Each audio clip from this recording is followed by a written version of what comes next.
And this is truly shocking, what has been identified in this report. It is important that they make progress on this quite swiftly, and we certainly stand ready to support them. Alexander Stafford. 19, sir. Thank you, Mr. Speaker.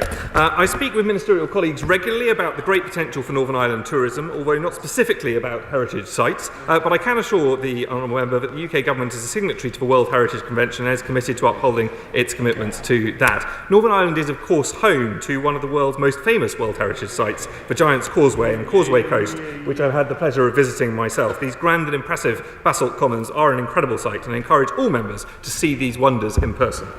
Alexander Stafford. Thank you, Mr. Speaker. Northern Ireland is a jewel in the crown of our United Kingdom, boasting stunning landscapes of great natural and ecological value, and heritage sites of tremendous cultural, historical and social significance, from the Dairy Walls and the Giant's Causeway, Titanic Corner and the Mountains of Mourne. What steps is my right honourable friend taking to protect and promote Northern Ireland's heritage sites and areas of outstanding beauty? And additionally, what support is he giving to the Northern Ireland Executive and relevant heritage bodies and organisations to do so? Whilst tourism is a devolved matter, the Government continues to use every possible opportunity to promote Northern Ireland as a world-class tourist destination. I have to say my honourable friend is doing an excellent job of that himself. I'm delighted to say that I visited many of the places that he mentioned, and I was very pleased to have been over in Northern Ireland yesterday meeting local business owners in Bangor to hear about their High Street Heroes Northern Ireland campaign, a campaign celebrating the local independent retailers for another fantastic part of Northern Ireland's offer. Question 20, Mr. Speaker. Thank you, Mr. Speaker. Levels of support in Northern Ireland are similar to elsewhere in the UK, reflecting the common challenge public health restrictions have posed to businesses. A government interventions such as the Job Retention Scheme and the Enterprise Scheme operate UK-wide and have together protected around 1 in 4 jobs. Support is devolved in some areas. The Executive received an additional £5 billion of Barnett funding for COVID, funding a range of interventions, including business rates holidays and small business grants, all providing crucial support to businesses.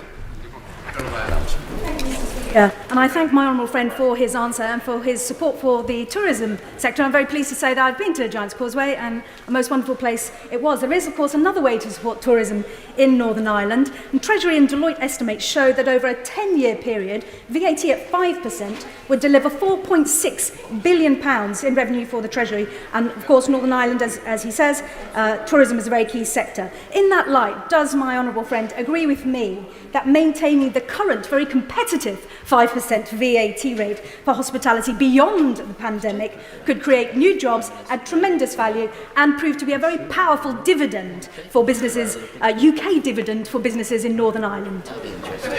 Well, my honourable friend makes a point that I've certainly heard from a number of businesses in Northern Ireland. The Government has taken unprecedented measures to support the UK economy through the pandemic, including a temporary VAT reduction to 5% for the tourism and hospitality sectors, extended until the 30th of September to further help businesses recover and transition back to the standard rate. An interim rate of 12.5% will apply until the 31st of March 2022. Raising £130 billion in 2019-20, VAT is an important source of revenue, vital for funding public services such as health, education and defence. The reduced rate is expensive, costing over £7 billion so far, so a permanently reduced or zero rate would further increase costs to UK taxpayers. Before we move to Prime Minister's questions, I would like to inform the House that it's been just over 60 years since the first ever PMQs, which took place on the 18th of July 1961. On that day, the Speaker at the time was Sir Harry Hilton Foster, who was the last Speaker to die in post, so I hope not to reintroduce that. It was introduced PMQs by informing the House that the Prime Minister, Harold Macmillan, was willing to try this experiment for the remainder of the session. That be the wish of the House that after 60 years, 12 Prime Ministers, PMQs has become one of the most high-profile events of the parliamentary week and is watched by constituents across the country, followers of UK politics around the world. I think we can say that the experiment has been a success, depending on who was on the answer. But I've got to say, today we mark its 60th anniversary. The Prime Minister will join the questions via video link for obvious reasons, demonstrating that Prime Minister's questions the House can adapt when we need to. I am sure that this final PMQ, before the summer recess, we will have a robust, but orderly exchanges and hopefully shortish questions and answers. And finally, before we get underway, I would like to point out that the British Sign Language interpretation of Prime Minister's questions is available to watch on Parliament Live TV. And please, everyone have a good recess after tomorrow. We now come to Sally Ann Hart. One, please, Mr. Speaker. Yeah.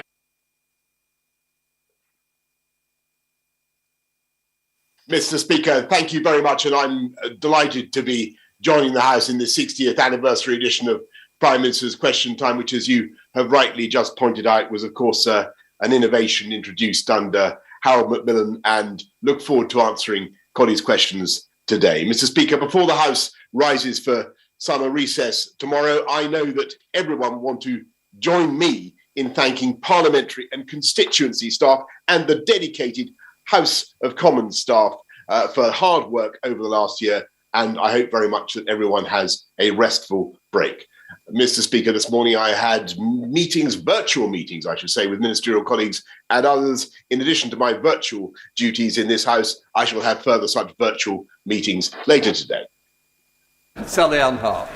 Thank you, Mr. Speaker, and I echo the Prime Minister's thanks to all our staff for their hard work this last year. I very much welcome the government's levelling up agenda to ensure opportunity and economic freedoms are enjoyed by every person across our four nations. Hastings and Rye is being held back, prevented from achieving its potential, largely or partly due to a lack of transport infrastructure. Will my right honourable friend promise to consider the business case for the HS1 extension from Ashford through to Hastings, Bexhill and Eastbourne and commit to the funding necessary? My honourable friend is a fantastic advocate for the people of Hastings and Rye, and she's made the case to me before for the improvement to transport that she recommends. I know that the particular extension is being reviewed by the Department of Transport right now. A decision will be made in due course, and I'm told I simply cannot anticipate that. But what I can say is that this is the government and the party that is absolutely determined to level up across our country with better infrastructure, superb innovation, Mr. Speaker, and better skills across the whole of the UK. We now come to the Leader of the Opposition, Keir Starmer. Thank you, Mr. Speaker. Can I also thank you and all of the House of Commons staff for everything you've done to keep Parliament open and safe? Can I wish the Prime Minister that the Chequers won well in his isolation? With 500,000 people self-isolating, I think we're all a bit surprised. The Chancellor and the Cabinet Office Minister were all randomly chosen for a get-out-of-isolation free card. But it's good that the Prime Minister finally recused himself, even if it took a public outcry for the Communities Secretary to be humiliated on live TV and a trip to a country estate. Mr. Speaker, if someone is pinged by the NHS app, as millions will be over coming weeks, should they isolate? Yes or no? Mr. Speaker, is the answer to that, and I think that everybody understands the inconvenience of being pinged, as he rightly says. Here I am. I wish I was with you in the Commons chamber today. I apologise to everybody in business up and down the land in all kinds of services, public sector or otherwise, who are experiencing inconvenience. We will be switching, as the House knows, to a system based on contact testing rather than contact isolation. But until then, Mr. Speaker, I just must remind everybody that isolation is a vital tool of our defence against the disease. You're 5 times more likely to catch it if you've been in contact with someone that gets it, someone that has it. And of course, even if you have been vaccinated, you can still pass it on, though that risk is reduced. And the overwhelming arguments, Mr. Speaker, are for getting a jab. Everybody should get a jab. Keir Starmer. Mr. Speaker, the Prime Minister says that everyone understands the government's position as to what you should do if you're pinged by the NHS app. That's a very interesting answer, because the government's all over the place on this. Yesterday, his business minister said the app was an advisory tool only. another government minister, and I kid you not, said yesterday the app is just to allow you to make informed decisions. What on earth does that mean? Allow you to make informed decisions. And of course, the Prime Minister and the Chancellor spent the weekend trying to dodge isolation altogether. So, Mr. Speaker, the British people are trying to follow the rules. How can they, when his ministers keep making them up as they go along? No, Mr. Speaker.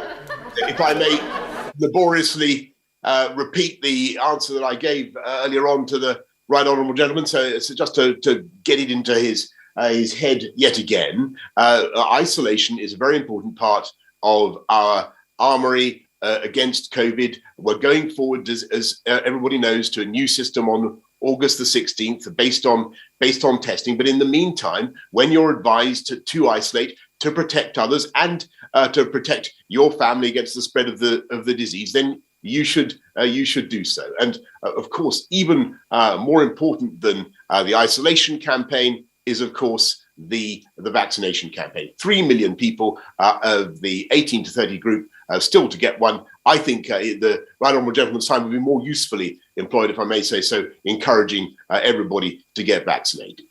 Keir Starmer. Well, Mr. Speaker, everything may be calm from the Prime Minister's country retreat, but back here, the truth is, we're heading for a summer of chaos. There's a lot of noise, Mr. Speaker, right? I hope they've all got their NHS app on. Mr. Speaker, we're heading for a summer of chaos. 1 million children were out of school last week. 1 million. And a huge number of businesses are closing because so many staff are self-isolating. So let me turn to the question of exemptions. Yesterday, the messages coming out of Number 10 about which businesses and workers might be exempt from isolation changed hour by hour. First, yesterday there was going to be a list, and then there wasn't. And then the Prime Minister's spokesperson said this, and I quote, "We are not seeking to draw lines specifically around who is or who is not exempt." Now, I've read that, and I've reread it several times, Mr. Speaker. I haven't a clue what that means. The Road Haulage Association hit the nail on the head when they said this, and I quote, that it was thought up on the hoof without proper organisation or thought. Now, Mr. Speaker, I know the Prime Minister likes to govern by three-word slogans. I think, Mr. Speaker, on the hoof might work pretty well. So, last chance before recess, for millions of workers this matters. Order. Mr. Gullis, I don't need any help or assistance from yourself. The next time you point to your watch, might be better looking at Big Ben outside rather than here. Come on, Keir Starmer. So, Mr. Speaker, last chance before recess, can the Prime Minister just clear it up which workers and which businesses will be exempt from isolating before the 16th of August?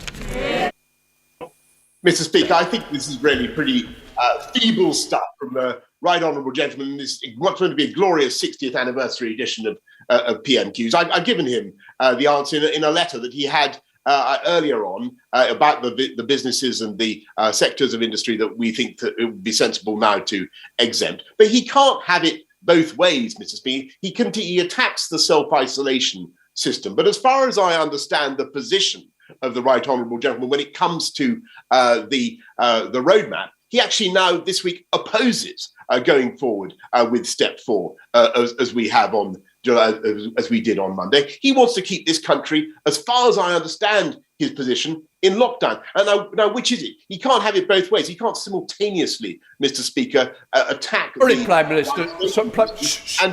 Prime Minister, just a moment. We're really struggling on the sound level. I don't know whether we can actually have the sound level turned up to hear the Prime Minister. I'm sorry. Okay, thank you, Prime Minister. Otherwise, you've got a great stand-in who's quite desperate. But I want to hear this, Prime Minister. Hang on. Do you want me to have another go, Mr. Speaker? Hang on a minute. Is it this thing here? I want quite well. People were decided to be quite rowdy, but I can hear you now. Continue halfway through. Can you hear me, Mr. Speaker?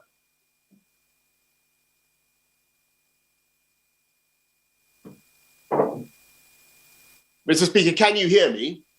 Can hear you loud and clear, Prime Minister. Do you want me to give that answer again? Oh, don't worry. Just complete the end bit. I'm very happy. I will repeat it. I'll say it as many times as you like. I think the Right Honourable Gentleman, the Leader of the Opposition, is guilty of failing to listen to what I said just now. And it's perfectly obvious that, as I said to him in a letter earlier on, that there are some businesses, some parts of our economy that, of course, need exemptions from the isolation regime because they need to be able to carry on.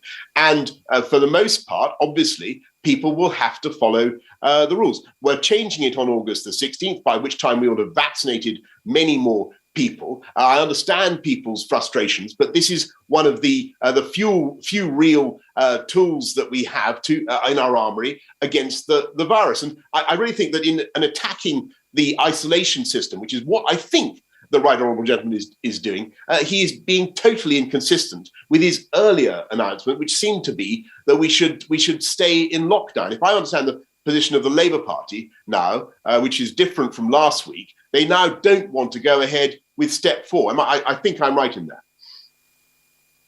Keir. It talks about inconsistency. 2 hours and 38 minutes to do a massive U-turn on Sunday morning. And then what have we seen in the last few days? He says I didn't listen to his answer. I did listen. I still think he's making it up.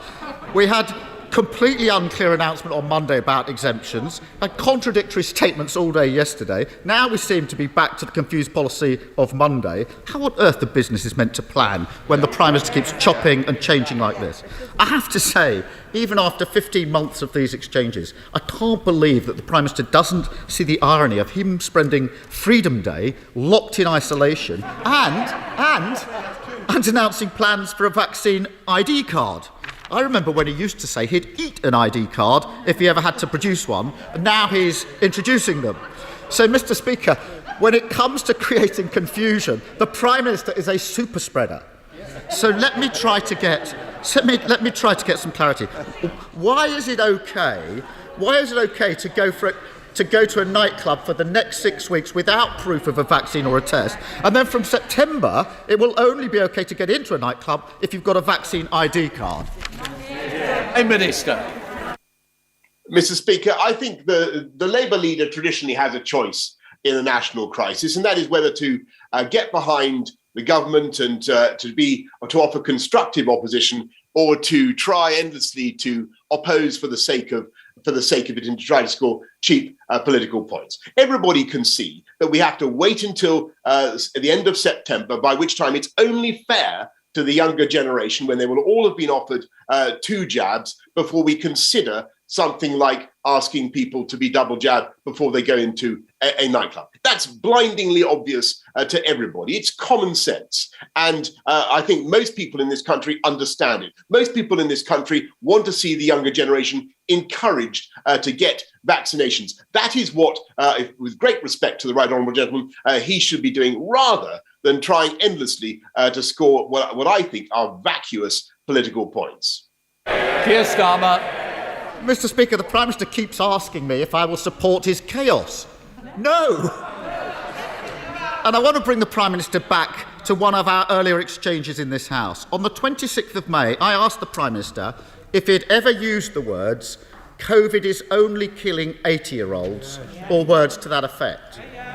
On that day, the Prime Minister pointedly didn't deny using those words.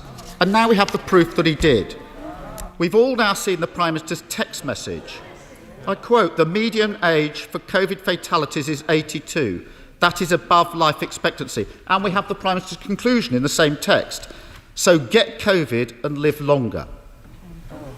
Remind the Prime Minister, over 83,000 people aged 80 or over lost their lives to this virus.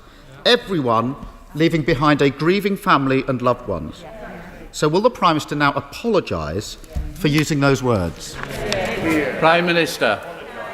Mr. Speaker, nothing I can say from this dispatch box, or from this virtual dispatch box, I should say, or nothing I can do can make up for the loss and the suffering that people have endured throughout this pandemic. And there will, of course, be a public inquiry into what has happened. But I would just remind the Right Honourable Gentleman, when he goes back over the decision-making processes that we had in those very, very difficult and dark times. But these are incredibly tough balancing decisions that you have to take. Again, you have to balance the catastrophe of the disease against the suffering that is caused by lockdowns, the impacts on mental health, the loss of life chances for young people, Mr. Speaker. And what has changed since we were thinking in those ways is, of course, that we have rolled out vaccines faster than any other country in Europe. 96%, Mr. Speaker, of people over 50 now have had a vaccine. 68% of people have had 2 jabs, Mr. Speaker. What we're trying to say to the country today, and I think the single most important serious message is, if you have not yet had your second jab, please come along and get it. And if you're over 50 and you still haven't had your second jab, or over 40, please come and get it as well. And never forget, Mr. Speaker, that if we'd followed the advice of the right honourable gentleman, we would have stayed in the European Medicines Agency and we would never have had the vaccine rollout at all. Starmer. Speaker, I think we might need to check that the line to Chequers is working, because the Prime Minister's answers have no resemblance to the questions I'm actually asking him. He's given us a list of what he can't do. What he can do, quite straightforwardly, virtually or otherwise, is say sorry. The trouble is, Mr. Speaker, nobody believes a word the Prime Minister says anymore. He promised he had a plan for social care, but he's ducked it for 2 years.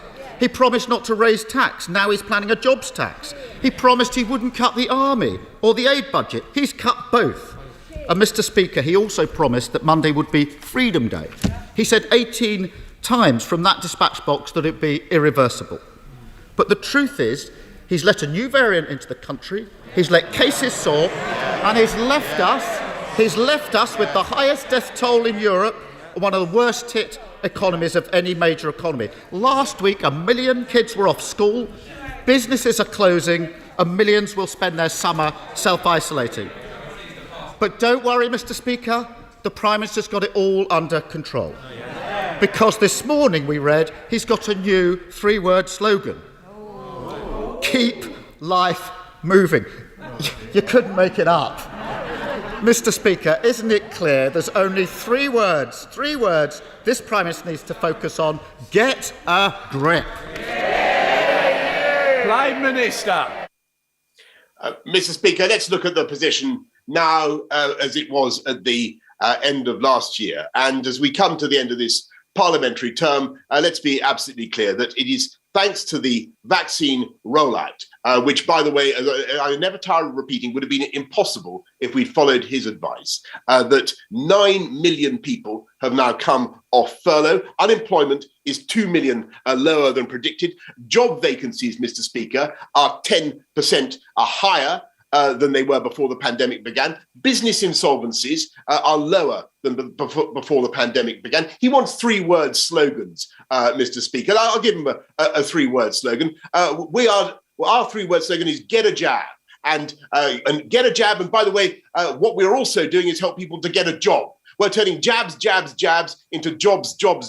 That's the agenda of this government, by taking sensible, cautious decisions, rolling out the vaccines in the way that we have. We have been able to get this country moving and to keep it moving. And I've listened to him very carefully this morning. I have absolutely no idea what he proposes to do instead, except keep us all in some sort of perpetual lockdown and limbo. He has no answer to the question of if not now, when. He has no plan, he has no ideas, and he has no hope, Mr. Speaker. And whilst we in this government are getting on with getting our country through the pandemic and delivering on the people's priorities.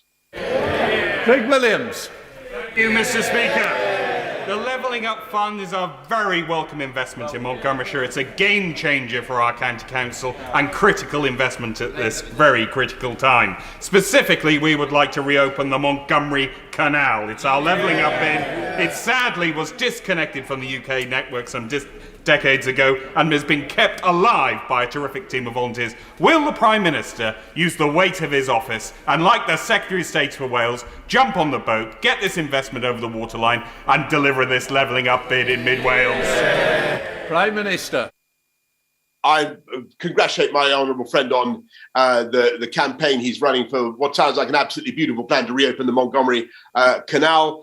He won't have long to wait for the decision on that scheme, but I can assure him that Wales is receiving thumping quantities of the UK's Levelling Up Fund, already 5% of total UK allocations in the first round will be in Wales, and I thank him for the lobbying that he's put in today. Let's go to the leader of the SNP, Ian Blackford. Thank you very much. Of course, while they're talking about levelling up on the government benches, we in Scotland are looking at settling up for the people of Scotland. Mr Speaker, I hope the Prime Minister will be reflecting on the judgment from the Parliamentary and Health Ombudsman yesterday that judged that there was maladministration in dealing with the 1950s WASPy women. It's about time that the government delivered justice for those involved. Mr Speaker, last night we heard from the Prime Minister's former Chief of Staff. On the 15th of October, the Prime Minister didn't believe that the NHS would be overwhelmed and thought that the over-80s should be sacrificed to the whims of the deadly virus. The Prime Minister wrote those words whilst our NHS was facing the darkest moments in its history. While doctors and nurses were fighting to contain the pandemic, the Prime Minister was actively pushing for the virus to be allowed to run rampant through towns and cities. The Prime Minister was willing, in his own words, to allow the bodies to be piled high. Mr Speaker, on October the 15th, 2020, 60,000 people had already died. How can anyone have put faith and trust in a Prime Minister who actually typed the words, "Get COVID and live longer"? Sir. Mr Speaker, I think that the right honourable gentleman grossly mischaracterises the substance of those discussions. What I said, I've made points in the House of Commons already in the chamber about the language that I'm alleged to have used. But I think what everybody in this country understands is that the decisions that we had to take at that time were incredibly difficult. And of course, this in no way detracts from the grief and the suffering of those who have lost loved ones to COVID, whose families have been hit by the consequences of that disease. But as I said earlier to the Labour leader, we have to balance very, very difficult harms on either side. There are no good ways through, Mr Speaker. A lockdown also causes immense suffering and a loss of life chances and damage to health and to mental health. And in due course, the right honourable gentleman knows very well that there will be a chance to look at all of this in a full public inquiry. But I must tell the House that I am content that we followed the scientific guidance and we did whatever we could to save life and to minimise suffering, and of course, to protect our wonderful NHS. Blackford. Is that it? Is that it, Prime Minister? Because, you know, the reality is that the Prime Minister wrote these words himself. The over-80s were expendable.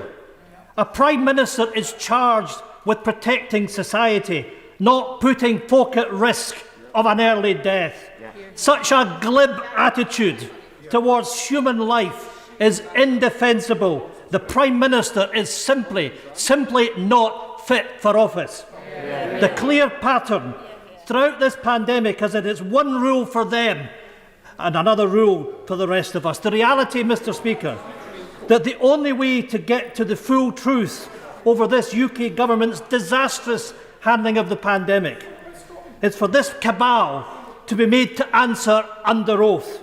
So will the Prime Minister confirm that in the interests of public health and confidence that the COVID inquiry will begin immediately and commit to appearing at the inquiry himself under oath before any general election is called? Prime Minister.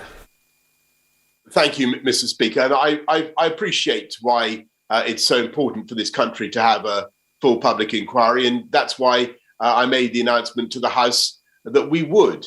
And I also think that it's right that it should go ahead as soon as is reasonable. I don't think that right now, in the middle of a third wave, when we're seeing many of the key people involved in fighting the pandemic who were very, very heavily occupied, I don't think it's right to ask them to devote a lot of their time to a public inquiry of the kind that I think we would all want to see. And that's why I think it's right that it should start in the spring, when I'm pretty confident, and so are the rest of the scientific community, that we will really be in a much, much better position and able to go ahead.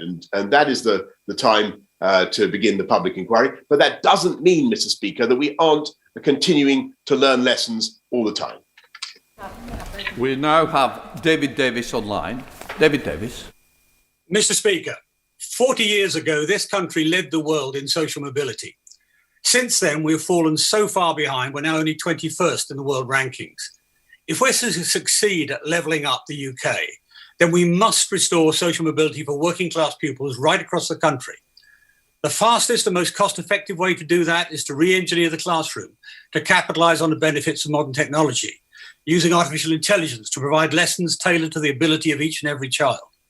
Countries around the world are already doing this, from America to Australia, China to Estonia. And private schools in the UK, including Eton, are already doing it using world-class British technology. Will the Prime Minister undertake to use modern technologies to give every working-class child the opportunity to reach their full potential, opportunity based on their abilities, not on where they grew up or how rich their parents were? Prime Minister. Yes, Mr. Speaker, I'm thankful to my right honourable friend for the personal tutorial he gave me in with using a laptop in the opportunities provided by this type of technology, and the massive increase in the cognitive powers of kids that is now made possible by these types of technology. And we are looking at supporting schools across the whole of the UK with this kind of advance as we continue to level up. Sir Geoffrey Donaldson. Mr. Speaker, in light of the judicial ruling in the High Court that the Northern Ireland Protocol repeals Article 6 of the Act of Union, which allows for unimpeded trade within the United Kingdom and between the constituent parts of the UK, what does the Prime Minister intend to do to fully restore the Act of Union for Northern Ireland and remove the Irish Sea border? Prime Minister.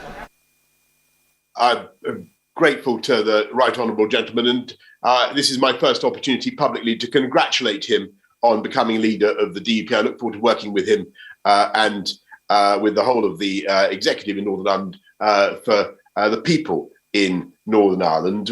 As we've made clear, and as we'll be setting out today, we want to sort out the issues in the protocol. We think there are practical steps you can take to do that. And as far as the court case is concerned, nothing in the protocol affects the territorial integrity of the United Kingdom or Northern Ireland's place within it. Let's see if we can pick up the pace with Theo Clark. Theo. Thank you, Mr. Speaker. Last Friday, I joined local health officials and members of the public at a consultation meeting on maternity services in Staffordshire.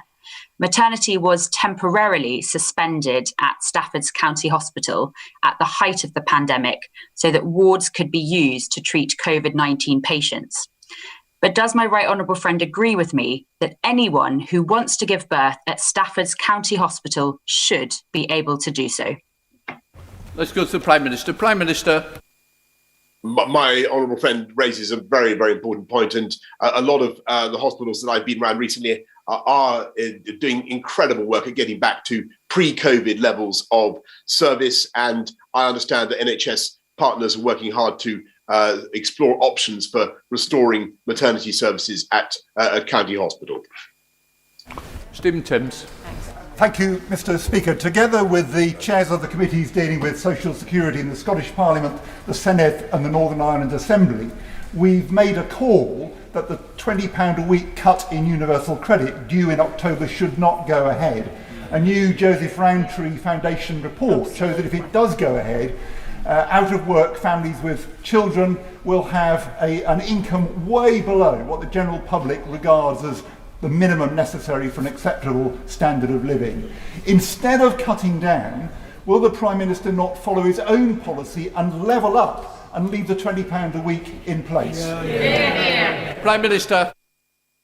Mr. Speaker, what we want to do is level up across the whole of the UK by increasing jobs, access to high-wage, high-skilled jobs, and getting people off benefits and into work. And really, that is the big difference between his party and the party I lead. We want to help people into work, and I'm afraid that, as so often, Labour wants to keep them on welfare. I don't think that's the right way forward. We want to see higher wages, and that's why we've increased the living wage by record amounts, and that's why we are working to ensure that this is a jobs-led recovery, and all the signs are at the moment that is succeeding. But of course, it depends on people getting those jabs and when they're asked to. Let's go to Alberta Costa. Alberta. Thank you, Mr. Speaker. I welcome the cautious move to step 4 this week, which has only been made possible due to the fantastic vaccine rollout in South Leicestershire and across our country, and the fact that every adult has now been offered the vaccine. Does my right honourable friend agree with me that if we don't move forward now, we risk opening up later in the autumn or winter when the NHS is under more pressure and children have returned to school, which seems to be the reckless approach of the party opposite?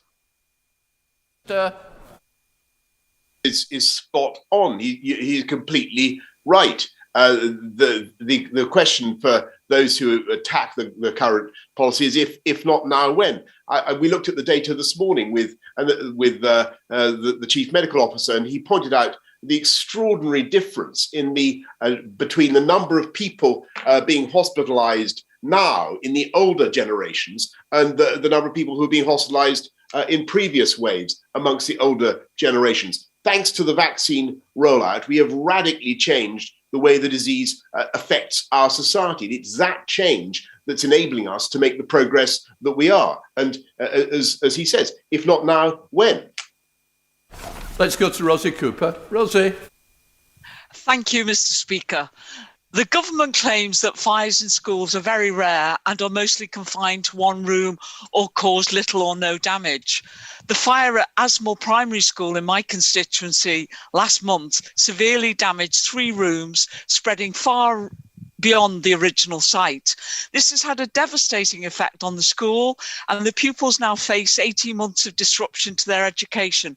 Would the Prime Minister commit to a mandate that all new build schools and major refurbishments are installed with sprinklers so that schools don't suffer the same fate as Asmore Primary in Ormskirk? Prime Minister. I thank the Honourable Lady very much, and I want to thank also the fire service for their outstanding response to the fire at Asmore Primary School. I'm sorry for the disruption that children are experiencing. We can't be complacent about fires at all, let alone fires in schools. And the Department for Education is consulting on guidance to improve fire safety in schools further. And I would encourage the Honourable Lady to make representations in that consultation. Margaret Furry. Thank you, Mr. Speaker. One of my constituents has recently attempted to sell a house only for the surveyor and estate agent to inform him that they require an external wall system certificate. However, under current Royal Institute of Chartered Surveyors guidance, an EWS 1 form should not be expected for properties and buildings under 18 metres high, which includes my constituent's property in Cambuslang. Will the Prime Minister clarify if the UK Government intends to take any steps to ensure lenders and others adhere to RICS guidance on EWS 1 forms, and will he meet with me to discuss how I can assist my constituent? Prime Minister. The Honourable Lady makes an extremely important point, and that's why my right honourable friend, the Housing Secretary, will be making a statement to the House shortly, because we must be clear that the risk from fire to life in homes is very, very low, and leaseholders should not be trapped in their properties, unable to buy or to sell, because their properties have been unfairly maligned in that way. And lenders and valuers should not be asking for EWS 1 forms on buildings below 18 metres. My right honourable friend, the Housing Secretary, will be setting out more in a bit later on about how we propose to ensure that doesn't happen. Thank you, Mr. Speaker. Dame Vera Lynn did so much for our nation. Now a fitting memorial is planned on the White Cliffs of Dover. To ensure this national icon continues to be celebrated for decades to come. Does my right honourable friend, the Prime Minister, agree that Dame Vera was a great inspiration to women, showing the difference we can make and her contribution throughout the whole of her life to our national life?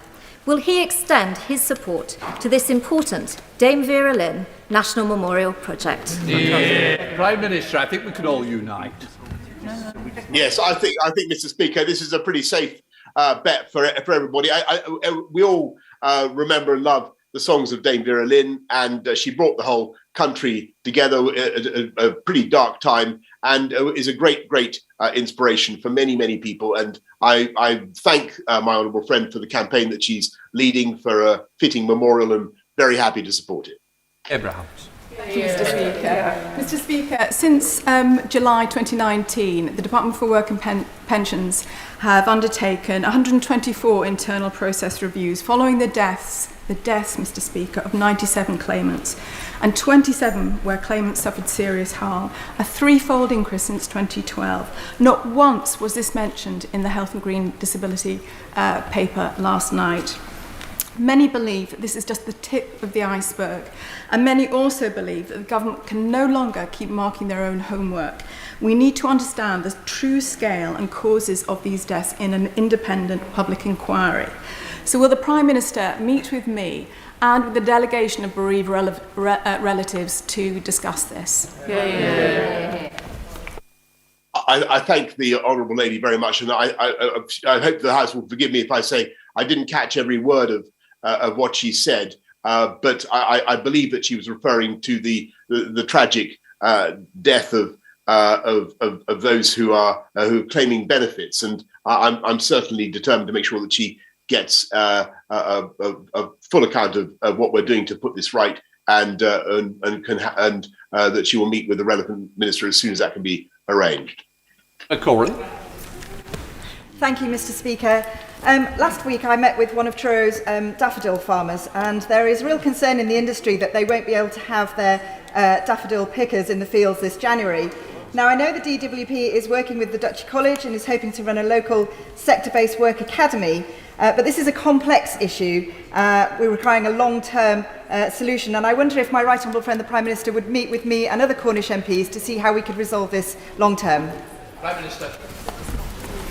I'm only happy to meet my honourable friend at any time, but I can assure her that we want to find the workforce to pick the flowers, the beautiful Cornish daffodils that should not be born to blush unseen, as it were. If I remember the quote right, they should be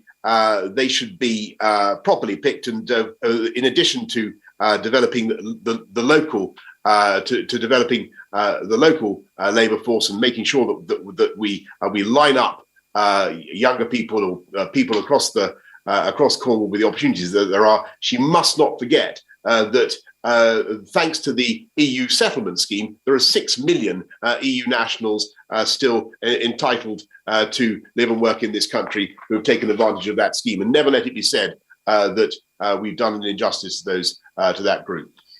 Thank you, Mr. Speaker. Local residents in Lancaster are opposing the conversion of a popular local pub, the Britannia, into a 10-bed student let.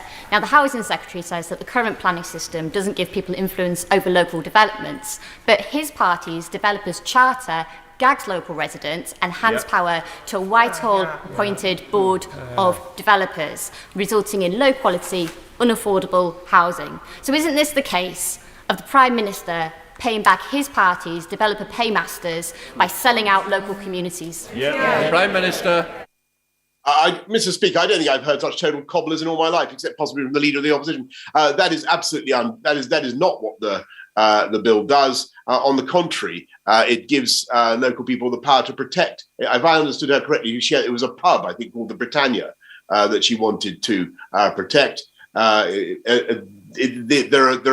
are measures that we're bringing forward to allow local people to protect such places of vital local importance, and when it comes to development, actually, the power will remain vested firmly with local people to make sure that they protect their green space, they protect the green belt, and they only have development in the places where they, the local people, want it. Thank you, Mr. Speaker. I'm sure my right honourable friend is not surprised. People are keen to move to my North Devon constituency, but we, like much of the South West, are experiencing severe housing shortages. Local government needs urgent help and support now, but might he consider, as part of planning reforms, binding covenants being applied to a proportion of new builds to be used as a primary residence and not a holiday let or second home, and that existing homes must register for a change of use if becoming a holiday let, to ensure vibrant coastal communities do not become winter ghost towns? Prime Minister. My honourable friend is a massively effective advocate for the people of North Devon, and she's made these points to me before, and I know that she's right. We've put higher rates of stamp duties, she knows, on the buying of additional properties such as second homes. But what we've also got to do is make sure that young people growing up around our country, rather contrary to the instincts of the previous Labour Speaker, have the chance to of home ownership in the place where they live, and that's what our First Home scheme will help to do, with a new discount of at least 30% prioritised for first-time buyers. Richard Burke. Thank you, Mr. Speaker. The Prime Minister is having to self-isolate, just as hundreds of thousands of people across the country are having to do because of his reckless COVID strategy. But unlike the Prime Minister, not everybody has been able to run off to a luxury country mansion with a heated swimming pool. And also, unlike the Prime Minister, so many people across our country are having to survive on just £96 sick pay per week. So could the Prime Minister survive on £96 sick pay per week? And if he couldn't, why does he think if it's not good enough for him, it's good enough for everyone else? Prime Minister. Mr. Speaker, he's quite wrong, because everybody who's self-isolating is entitled, in addition to the equivalent of the living wage and statutory sick pay, they're entitled also to help in extreme circumstances from their local councils, and also to a £500 payment to help them with self-isolation. And it remains absolutely vital that everybody does it. Let's go to Bill Wigan. Bill. Thank you, Mr. Speaker. Given the global pandemic, public criticism of my right honourable friend's extraordinary leadership should be dismissed. He put the lives of my constituents first and has had to adapt to the lessons that COVID-19 has taught us. Sadly, the same cannot be said for the handling of tuberculosis by DEFRA. Will my right honourable friend meet me to discuss the current TB strategy and how we can improve it? Prime Minister.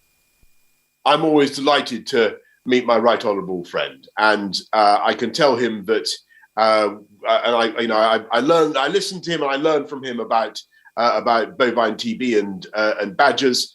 We do think that the badger cull has led to a reduction in the disease, but nobody wants to continue, and I'm sure that my honourable friend doesn't want to continue with the cull of a protected species, beautiful mammals, indefinitely. And so I do think it's a good thing that we're accelerating other elements of our strategy, particularly vaccination. I must tell him I do think that is the right way forward, and I do think we should begin, if we can, to phase out badger culling in this country. Sarah Olney. Thank you very much, Mr. Speaker. Mr. Speaker, 1 million children, including my own daughter, were out of school last week due to the need to self-isolate when there's a positive test confirmed in their bubble. Can I firstly just pay tribute to all the teachers, both in my constituency and across the country, who have done incredible work in keeping learning going under such difficult circumstances. And I was really pleased to be able to thank my daughter's school teacher in person yesterday. Can the PM confirm that the government's approach to managing this pandemic will guarantee that all children will have an uninterrupted academic year when they return to school after the summer break? Prime Minister. She's absolutely right to focus on the needs of children in this pandemic and the paramount importance of keeping them in school. And we will do everything we can to ensure that we are able to get schools back in September. I have every confidence that we will be able to, but that will be greatly assisted, as I've never tired of repeating, Mr. Speaker, this afternoon. That will be assisted if everybody goes and gets their second jab or first jab. Mr. Speaker, as chair of the All-Party Parliamentary Group on Missing People, every year 180,000 people are reported to the police as missing from across our constituencies in the United Kingdom. And I'm sure the Prime Minister and everyone in this House will find that completely unacceptable. The Home Office's strategy on missing people has not been reviewed since 2011.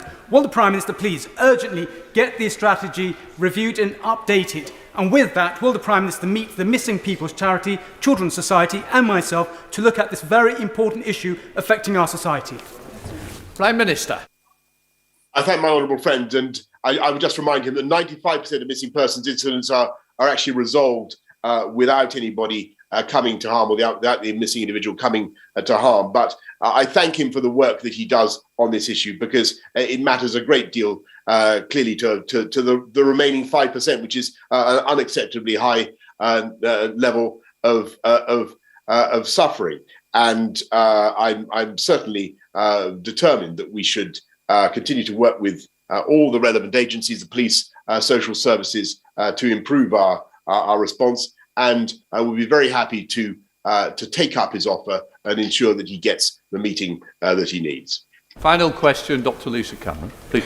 Many thanks, Mr. Speaker. As chair of the Disability All-Party Group, I hosted a Disability Confident workshop for members of Parliament, and I'm delighted that we are now approaching 25% of cross-party MPs being accredited as disability confident employers.